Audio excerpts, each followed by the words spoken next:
Bienvenidos a este canal de filosofía, teología y la visión franciscana del hombre y de la vida. Vamos a hablar sobre la apostasía en nuestra realidad sociopolítica, religiosa y cultural mexicana.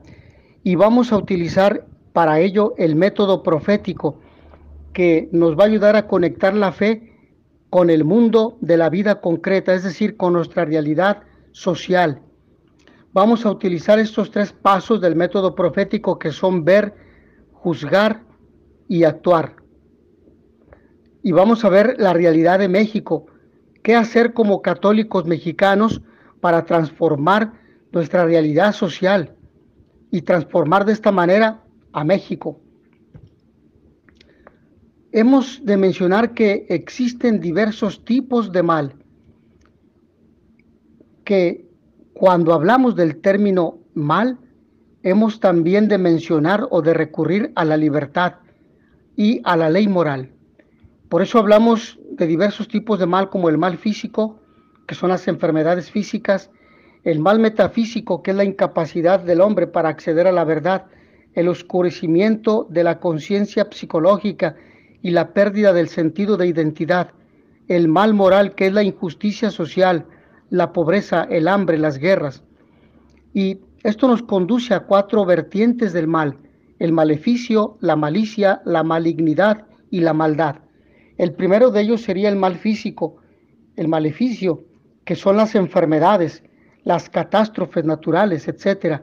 Este sería un primer mal, sería el mal físico. Los otros tres serían males morales y no físicos. La malicia sería aquel mal que consiste en que la persona no sigue la ley moral.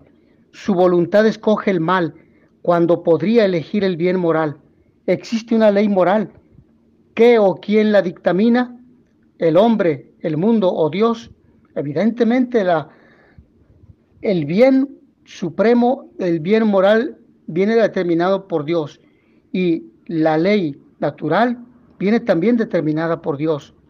La malignidad consistiría en que una persona actúa sobre otra persona para corromperla.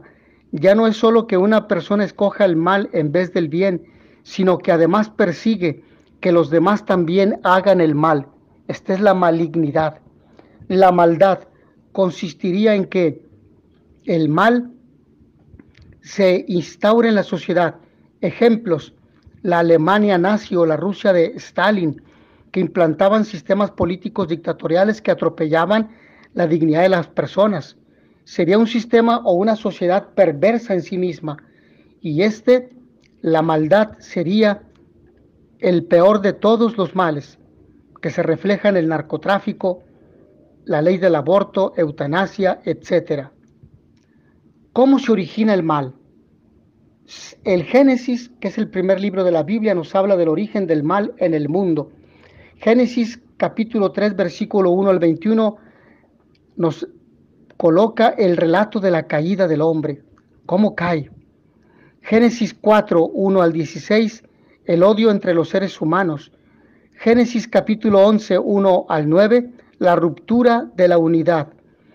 Por lo tanto, el mal se origina o empieza en el corazón del hombre, en su anhelo o deseo de apartarse de Dios, confundido, sí, por la tentación del maligno, pero en su racionalidad y libertad elige el apartarse de Dios y generar su propia vida, su propio proyecto de vida al margen del proyecto de Dios, que está orientado a su bien y a su salvación, que esto es vivir con Dios eternamente, pero aquí en la tierra realizando el bien, practicando la fraternidad, la justicia, el amor y los valores del reino de Dios.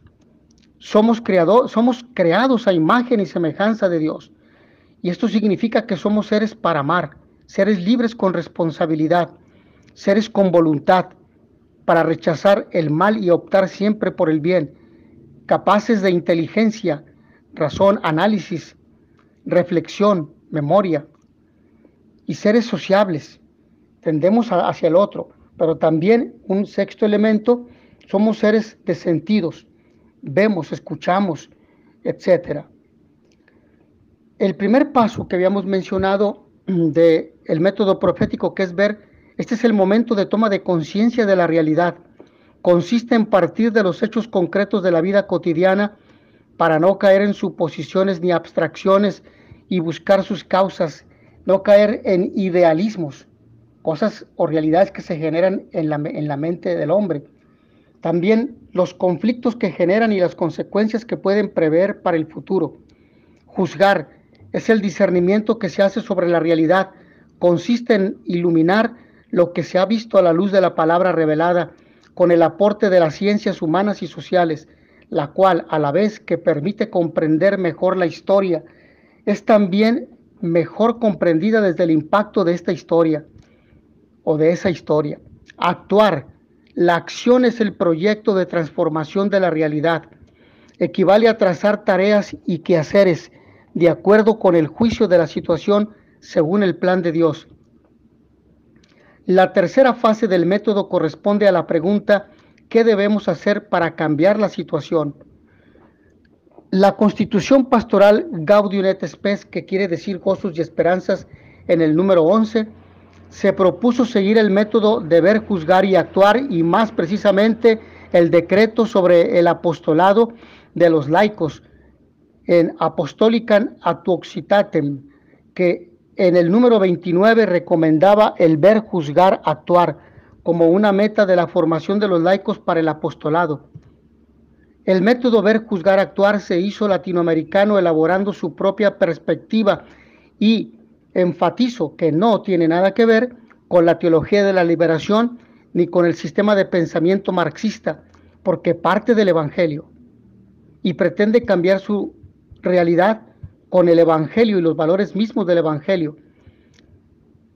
Se trata de una contribución de la Iglesia latinoamericana a la Iglesia Universal, del CELAM, de la Conferencia del Episcopado Latinoamericano.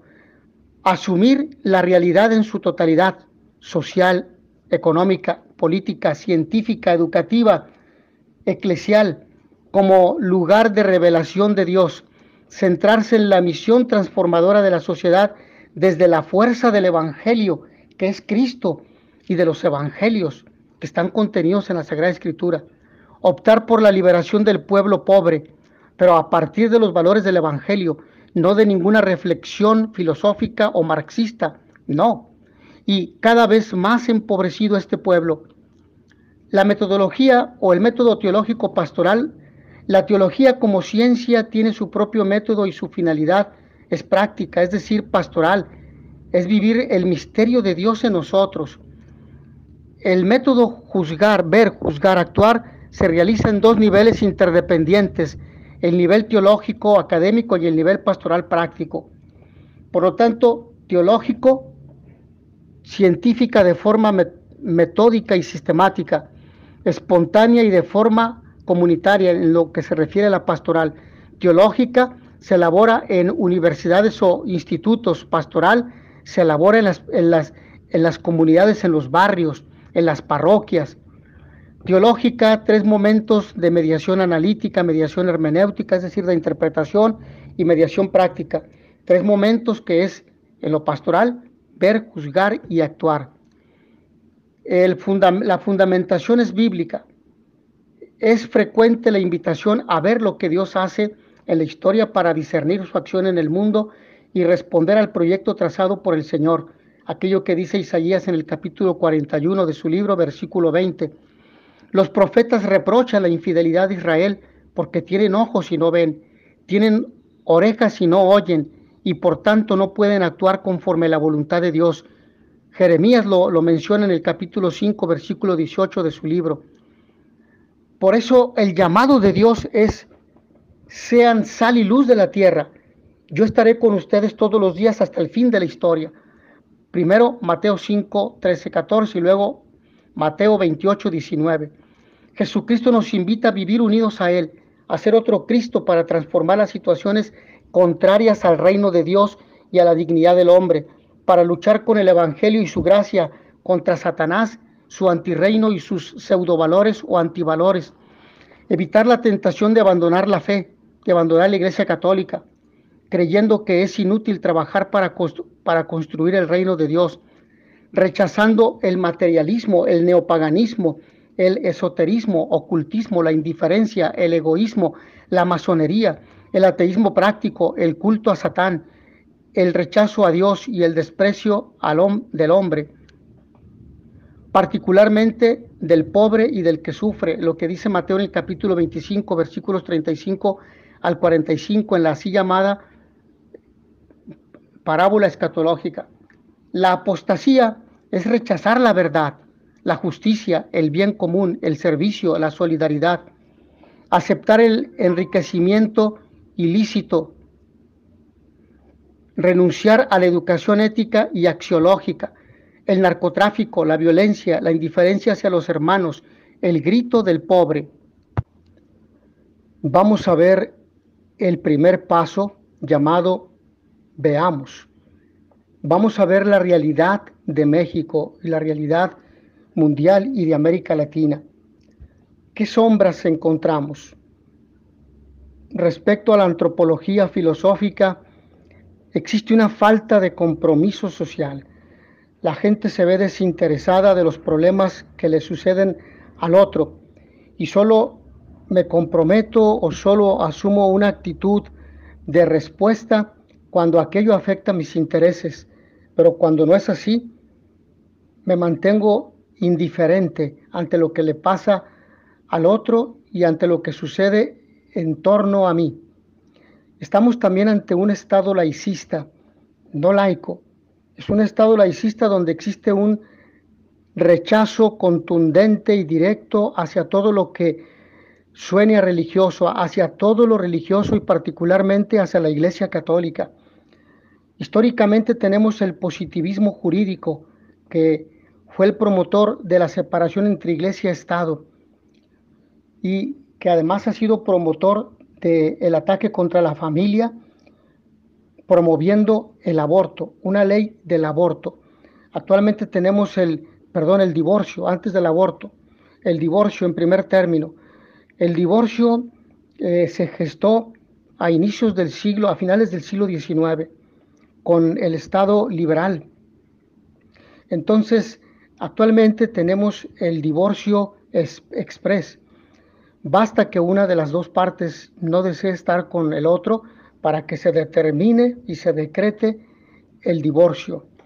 El divorcio es la recurrencia en primer término cuando existe algún cansancio o algún desacuerdo entre la pareja y entonces uno de los dos decide separarse definitivamente del otro.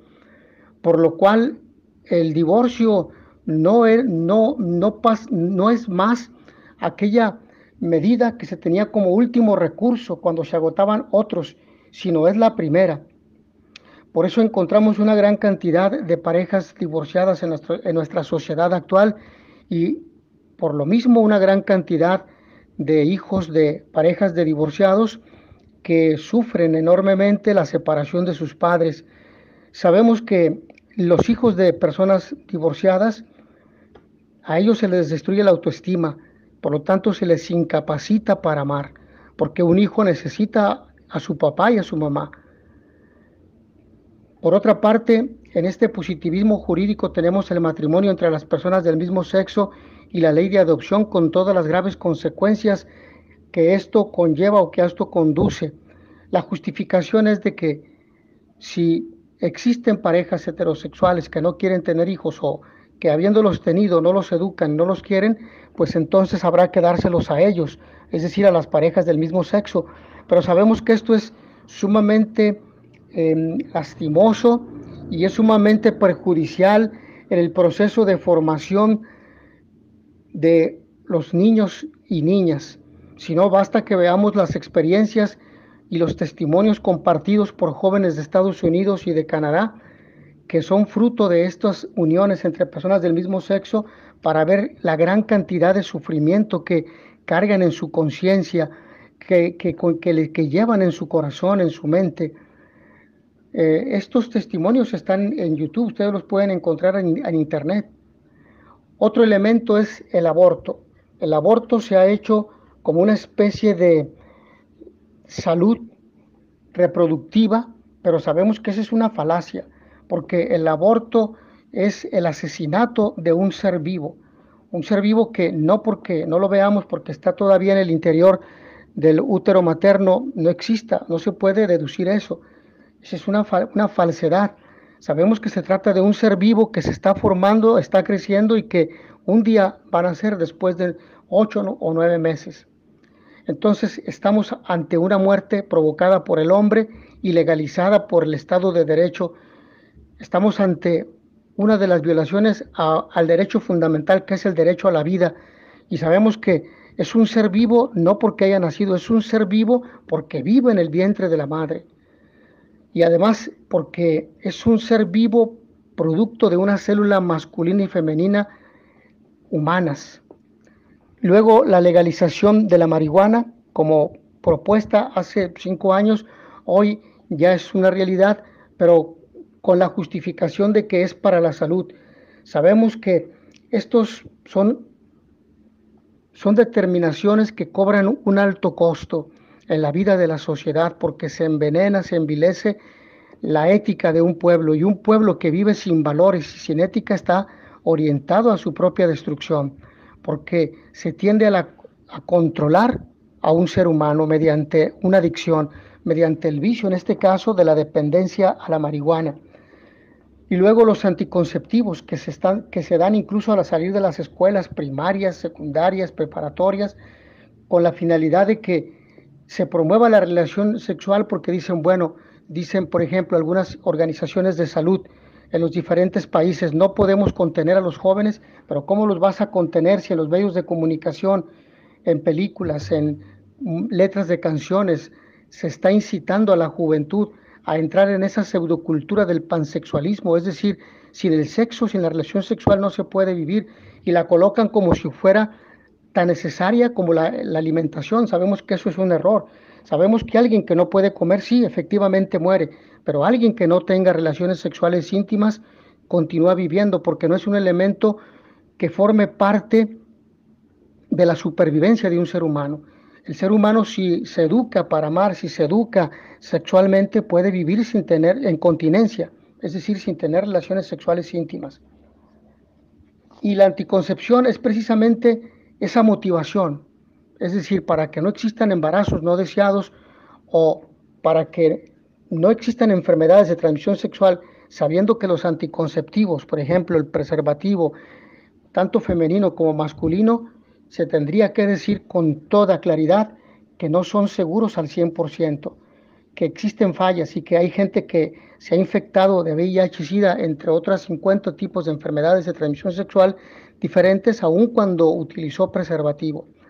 Por lo tanto, esto no forma la conciencia de un ser humano, ni forma tampoco la racionalidad y la conducta de una persona, porque la hace irresponsable, es decir, no soy capaz de contenerme y entonces actúo como si fuera un animal irracional. El ser humano sí, ciertamente, como lo define Aristóteles, es un animal racional, es decir, alguien que tiene alma y que razona, alma racional, alguien que puede discernir, que puede reflexionar, analizar, que puede memorizar y que por lo tanto puede tomar las decisiones sabiendo que aquella decisión tomada en libertad tiene consecuencias. Por lo tanto, el anticonceptivo no ayuda definitivamente a una verdadera educación sexual en la humanidad. Otro aspecto es la coacción de la libertad de expresión. En derecho existe en la Constitución mexicana y en la mayoría de las constituciones en el mundo, pero en la práctica no. De hecho, sabemos por las mismas noticias que México es un país de alto riesgo para el periodismo y para los sacerdotes también. Ha habido una gran cantidad de asesinatos de sacerdotes porque denunciaron situaciones de injusticia y de corrupción o de tráfico de personas y de droga, etcétera. Entonces los medios de comunicación por lo mismo son manipulados porque ejercen hegemonía de cualquier tipo, política o de poder de cualquier tipo. La coacción en cuanto a la libertad religiosa. Recientemente se pretendía en la Cámara de la República limitar las expresiones religiosas. Por ejemplo, iban a prohibir exposición de pesebres o nacimientos o belenes que manifiestan la encarnación, es decir, el hecho de que Dios se haya hecho hombre, tal como lo realizó históricamente y como nos lo narra los evangelios. Así tal lo narra el evangelio, cómo nace Jesús, en un lugar sencillo. Ese es el pesebre. El pesebre es el lugar donde evidentemente comían los animales, pero ahí en un lugar de esos nació Jesús, el Hijo de Dios, Dios hecho hombre, que ha venido a nuestra historia. Entonces se pretendía erradicar, pero con el apoyo de la gente levanta su voz, levanta firmas, las presenta ante la Cámara de Senadores y Diputados, y entonces esa ley se deroga. La querían hacer ley, por lo tanto iban a coaccionar la libertad religiosa. Y México es el segundo país más católico del mundo, tiene 98.8 millones de católicos, solo después de Brasil. Otro elemento es la corrupción. La corrupción, de hecho, la corrupción que se comete de cohecho. ¿Qué es la corrupción? Es cohecho. Es falta de castigo por corrupción, no hay. Instituciones públicas que no responden a las necesidades ciudadanas. Escuelas pobremente equipadas. Medicinas falsificadas, escasas y caras o incluso caducadas. Elecciones decididas por el dinero y por otros intereses. Tratos oscuros. Una gran cantidad de pobreza y de injusticia social. Manipulación, otorgamiento de dinero a la gente para hacerla dependiente de determinado partido político o candidato con la finalidad de que ese partido político continúe en el poder y hacerlos dependientes y poderlos controlar y manejarlos a su antojo. No solo se roban recursos de los más vulnerables, sino socavan justicia y desarrollo económico y destruyen confianza pública en el gobierno y los líderes honestos. La desaparición, por ejemplo, y posible asesinato de aquellos 43 normalistas de Ayotzinapa que no se ha logrado esclarecer. Los líderes y funcionarios de alto nivel abusan del poder para apropiarse de fondos públicos para beneficio personal, el lavado de dinero. México se ubicó en el lugar 103 de 175 países evaluados con una puntuación reprobada de 35 puntos de 100. La corrupción permite a las bandas criminales cooptar con las instituciones públicas. ¿Y esto dónde está? Está en Transparencia Internacional, fundado originalmente en 1993 por ex empleados del Banco Mundial y el Fondo Monetario Internacional. O sea, esta información ahí la pueden encontrar. Esta información está en Internet y todos tienen acceso a ella.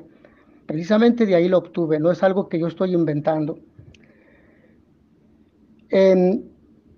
Otro elemento importante es que existe la persecución a quienes anuncian la verdad, sacerdotes, periodistas, trabajadores que, por ejemplo, o gente que trabajan en organizaciones no gubernamentales, el problema del tráfico de drogas, el problema del narcotráfico, tráfico de personas, pobreza extrema, alcoholismo, drogadicción, desintegración familiar, trabajo de ambos, ¿sí? O sea, el papá y la mamá tienen que trabajar y se quedan solos los niños muchas horas.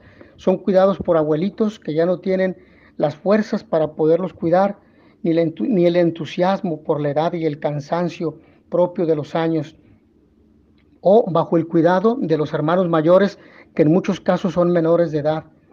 El sectarismo religioso, una gran cantidad de sectas que lo que pretenden es dividir a la población eminentemente católica. La inseguridad que se vive en muchas ciudades de México, la religión de costumbres, una religión donde no hay conciencia religiosa, donde no hay un compromiso y coherencia de la fe, el sistema de salud y educativo deficiente, los derechos humanos que están acallados porque de lo contrario serían golpeados por los que ejercen la hegemonía económica, social y política, falta de identidad nacional y cristiana, falta de sentido de pertenencia a Cristo y a la Iglesia, falta de formación humana y cristiana de los fieles y agentes de pastoral, incoherencia de vida, falta de compromiso de algunos pastores, aumento de la deuda pública en 45%, salarios bajos también, aunque se ha dicho que la deuda ha mejorado, pero sin embargo México continúa teniendo deudas. Falta de fuentes de trabajo, insolidaridad, superstición, fetichismo, curanderismo, brujería, esoterismo, falta de salarios bien remunerados, complejo de inferioridad, miedo a los cambios, envidia, mentira, masonería, crisis de valores en la educación, falta de acompañamiento, educación y formación de padres de familia. Esta es la realidad mexicana que vemos a diario y que se experimenta en algunas ciudades de México, donde la gente vive asolada, donde la gente no puede salir de noche porque tiene miedo a que le quiten sus pertenencias e incluso su propia vida. Luces, sin embargo, no todo es oscuridad. Hay muchas oportunidades de crecimiento y hay muchas cosas buenas en nuestros países. ¿Cuáles son las luces? La familia, el sentido de familia, la unidad familiar, el sentido de fiesta, la alegría, el sentido de esperanza, la religión con su sentido mariano, el sentido nacionalista, que es el que integra y da sentido de identidad a cada pueblo y país, el trabajo, el sentido, la fe, la alegría, el mestizaje. Somos pueblos mestizos en América Latina. La formación matriarcal, se decía de una formación patriarcal, pero la madre es el corazón de la casa y del hogar. Las comunidades parroquiales dinámicas, las familias comprometidas con Cristo y la iglesia y la sociedad en sus necesidades, el anuncio profético, la formación y actualización pastoral de sacerdotes y laicos, las escuelas bíblicas, las universidades católicas. Las universidades católicas, tenemos 1869 universidades católicas en todo el mundo. La pastoral juvenil, vocacional y familiar, una población joven, particularmente en África y en América Latina. Conciencia axiológica en sectores de la sociedad, amor a la Eucaristía. Existen capillas, 900 capillas de adoración las 24 horas del día. 900 capillas, sobre todo de estas están en México, y estas están abiertas a toda la gente, a los fieles que deseen ir a platicar con Jesucristo en la Eucaristía. Devoción a la Virgen María, participación en los sacramentos. Al mirar la realidad la vamos interpretando, intentando descubrir lo que está y no está de acuerdo con el proyecto de Dios. Ahora bien, vamos al segundo punto. El primero fue ver detenidamente la realidad. Ya la hemos mencionado, con sus luces y sombras en nuestros países de América Latina y en el mundo. Reflexiones. Vamos al segundo momento, reflexionar lo que hemos visto. A la luz de la palabra de Cristo, o a la luz de Cristo y su palabra, juzguemos según Jesucristo, que es camino, verdad y vida, lo que nos dice San Juan en el capítulo 14, versículo 4. Versículo 6. En la carta a los Romanos, en el capítulo 8, versículo 19 al 22, se dice ahí: en efecto, toda la creación espera ansiosamente esta revelación de los hijos de Dios. Ella quedó sujeta a la vanidad, no voluntariamente, sino por causa de quien la sometió, pero conservando una esperanza, porque también la creación será liberada de la esclavitud, de la corrupción, para participar de la gloriosa libertad de los hijos de Dios. Porque también la creación será liberada de la esclavitud, de la corrupción, para participar de la gloriosa libertad de los hijos de Dios. Sabemos que la creación entera, hasta el presente, gime y sufre dolores de parto. Es lo que nos dice la carta de San Pablo a los Romanos en este capítulo 8, versículo 19 al 22. Ahora bien, a la luz de Gálatas, de la carta de Pablo a los Gálatas, en el capítulo 5, versículos 16 al 26, creemos que para lograr libertad interior y poder luchar por la justicia, la verdad, el amor fraterno, necesitamos dominar las obras de la carne. Según Romanos 8, 31 al 39, ¿por qué la fe en Cristo da una gran libertad interior para comprometerse por los demás sin tener miedo a nadie? Las realidades que hemos observado con nuestra mirada creyente y otras más que no se mencionaron, pero que ustedes las conocen, las queremos ahora interpretar y valorar desde la iluminación de la palabra de Dios. Analizamos en profundidad los fenómenos, acontecimientos o actitudes que hemos constatado, tratando de descubrir las causas, mecanismos e implicaciones para tratar de llegar a emitir un juicio de valoración. Juzgar con los criterios del Hijo de Cristo. El juzgar viene después de ver la realidad para cotejarla con un ideal que es el Evangelio a través del discernimiento, que es la teología pastoral. Desde la fe, nuestra realidad debe ser juzgada con los criterios del Evangelio. En la revaloración se nos presenta cómo debemos ser, anuncio, y se nos llama a la conversión, denuncia. Es el momento de la escucha de la palabra de Dios y que debe ser vivida en comunión eclesial y de la enseñanza de la Iglesia. El juicio tiene una connotación ética, pues discierne aquello que se opone al Evangelio e invita a la conversión. Estos son los desafíos. Siendo un momento privilegiado de confrontación con la palabra de Dios, exige un ambiente de oración, un diálogo profundo con Cristo, la vivencia de los sacramentos y la caridad fraterna. La humanidad necesita ser liberada y redimida. La creación misma sufre y alberga la esperanza de entrar en la libertad de los hijos de Dios. Estas palabras son verdaderas también en el mundo de hoy. En los albores del siglo XXI, la creación, la humanidad está sufriendo y vive añorando la libertad, la verdadera libertad. Un mundo diferente y mejor está a la espera de la redención. En el fondo sabe que para lograr esto se requiere de hombres nuevos que sean verdaderos hijos de Dios.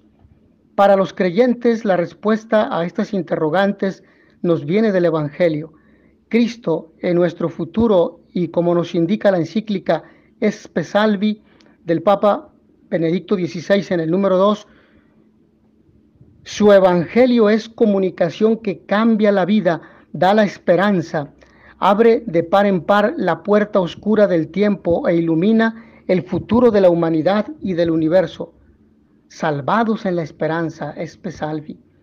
La humanidad privada de Cristo está sin esperanza y sin Dios en el mundo, lo que nos dice San Pablo en la carta a los Efesios en el capítulo 2, versículo 12. Quien no conoce a Dios, aunque tenga múltiples esperanzas, en el fondo está sin esperanza, sin la gran esperanza que sostiene toda la vida. La palabra de Dios impulsa al hombre a entablar relaciones animadas por la rectitud y la justicia, da fe del valor precioso ante Dios de todos los esfuerzos del hombre por construir un mundo más justo y más habitable. La misma palabra de Dios denuncia sin ambigüedades las injusticias y promueve la solidaridad y la igualdad. A la luz de las palabras del Señor, o de la palabra, mejor dicho, del Señor, reconocemos los signos de los tiempos que hay en la historia y no rehuimos el compromiso en favor de los que sufren y son víctimas del egoísmo. La evangelización y la difusa, mejor dicho, es mejor decir la difusión de la palabra de Dios, han de inspirar su acción en el mundo en busca del verdadero bien de todos, en el respeto y la promoción de la dignidad de cada persona. Corresponde a los fieles laicos educados en la escucha del Evangelio la tarea de intervenir directamente en la acción social y política. Se debe promover una adecuada formación según los principios de la doctrina social de la Iglesia. El Papa Benedicto XVI, en la exhortación apostólica Verbum Domini, que es la palabra del Señor, ahí nos dice las siguientes preguntas, nos presenta estas preguntas.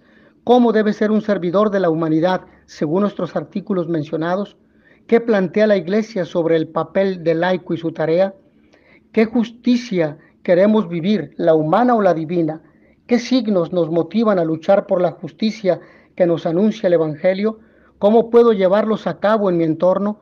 ¿Cuál ha sido la respuesta de nuestros guías y pastores para buscar el verdadero bien de todos y la verdadera dignidad de la persona, no importando su sexo o clase social o racial? Como bautizados, ¿qué tareas son necesarias e importantes poner en práctica para una auténtica transformación social de la Iglesia? Vasconcelos, aquel pensador y educador mexicano, planteó que por medio de la educación y la cultura los mexicanos tomarían conciencia de sus problemas internos y los trascenderían en soluciones inmediatas hasta la conformación de un hombre nuevo, el hombre iberoamericano.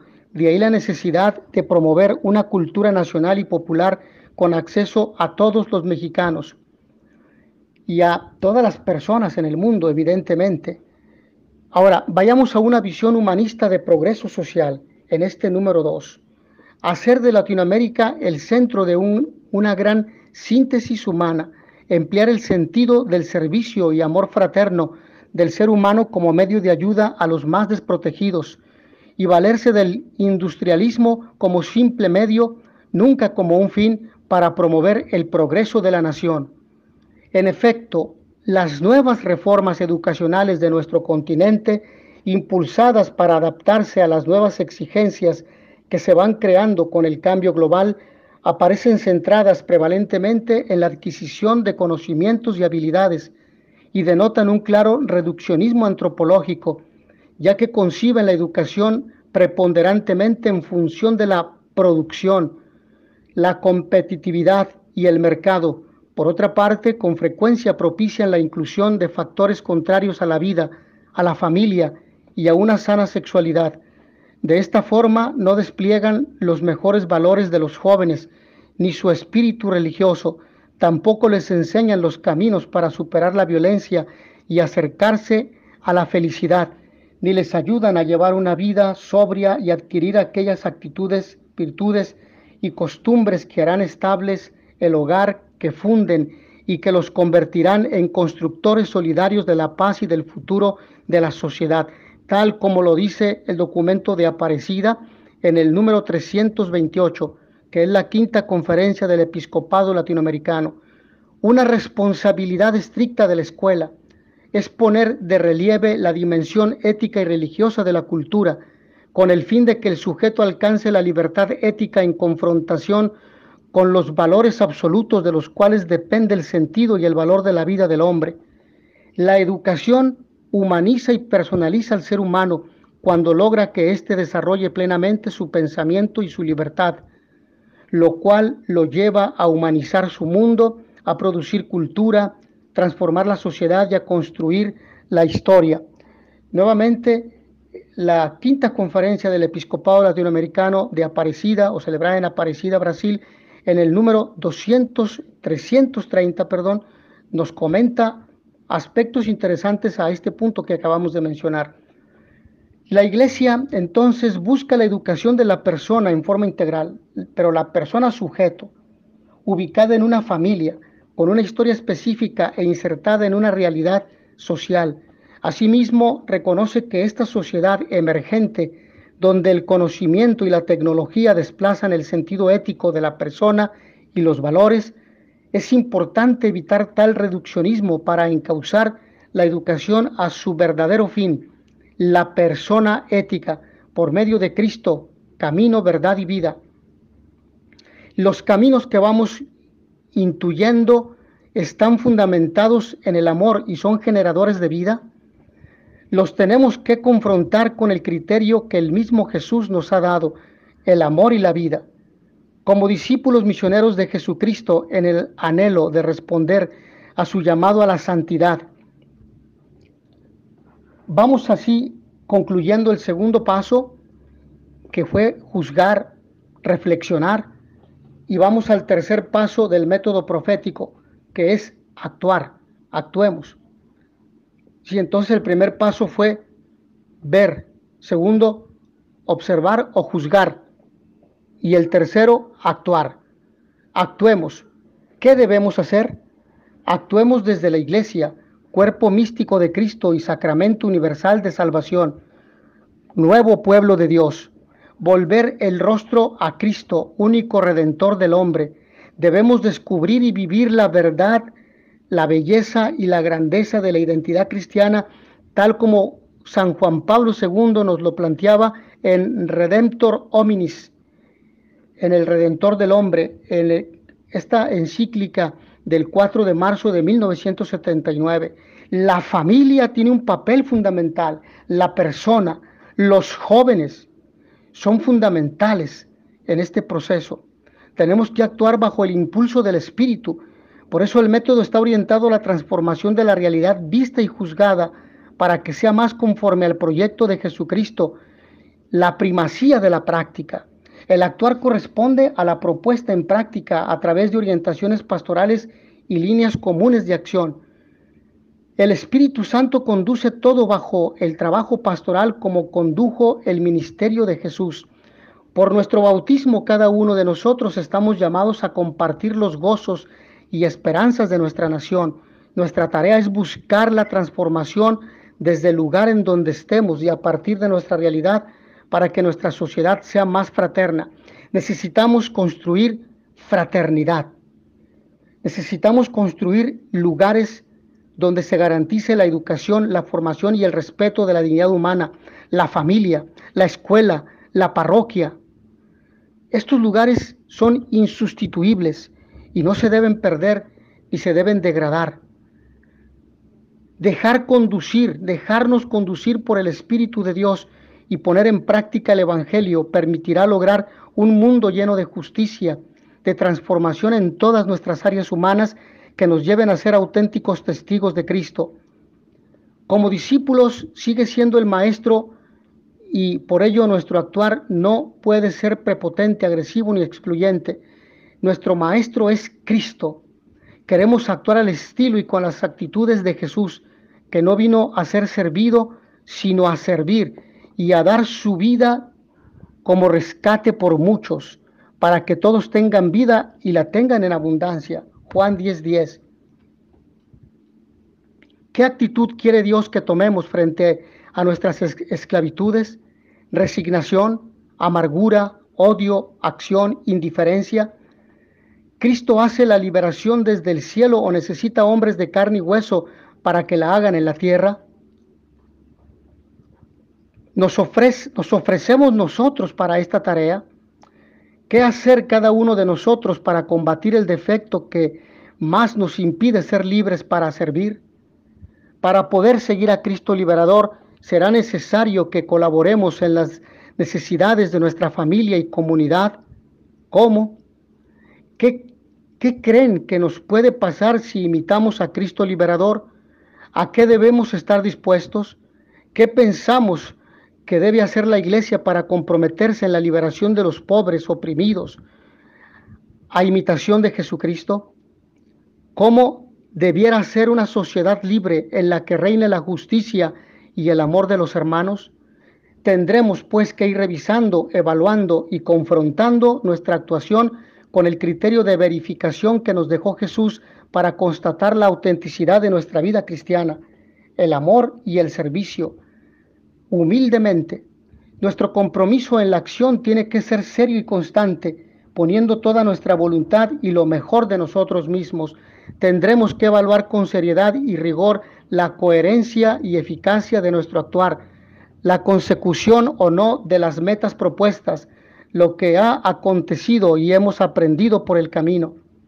Este momento, el discípulo de Jesús lo vive desde la adoración y la contemplación, escuchando, contemplando, reconociendo y celebrando lo que el Espíritu ha ido haciendo en nosotros y con nosotros, expresando con alegría la alabanza y la gratitud que brota espontáneamente del corazón en actitud de adoración. También habremos escuchado y descubierto nuevos signos de la acción del Espíritu y nuevas realidades contrarias al reino en nosotros mismos, en la vida de los hermanos y de la sociedad, que se convierten en nuevas llamadas de Dios que interpelan nuestra vida. En conclusión, vivir en discernimiento animados por el Espíritu es importante en nuestra realidad social. Saber que por el bautismo, somos sacerdotes que viven y celebran su fe, que somos profetas que anuncian el reino de Dios con su palabra y con su vida coherentemente, y que denuncian todo lo que se opone al reino de Dios y todas las cuestiones de injusticia. Y somos reyes que tienen control de sus pasiones para ponerse al servicio de los demás. y por la confirmación somos consagrados, somos apartados y somos de Dios, y somos soldados de Cristo para defender nuestra fe. Nuestro proceso de discernimiento no termina con el actuar y ni siquiera tampoco con evaluar y celebrar, que serían los otros dos pasos, sino que continúa en un movimiento circular que nos lleva de nuevo a la memoria agradecida, como en una especie de espiral que, pasando por los mismos puntos, va avanzando en profundidad hacia nuestro encuentro con el Padre en el Hijo por el Espíritu Santo. Hasta aquí, mis hermanos, que a todos ustedes el Señor los bendiga y les dé la paz. In notitia veritatis proficere, pax et bonum.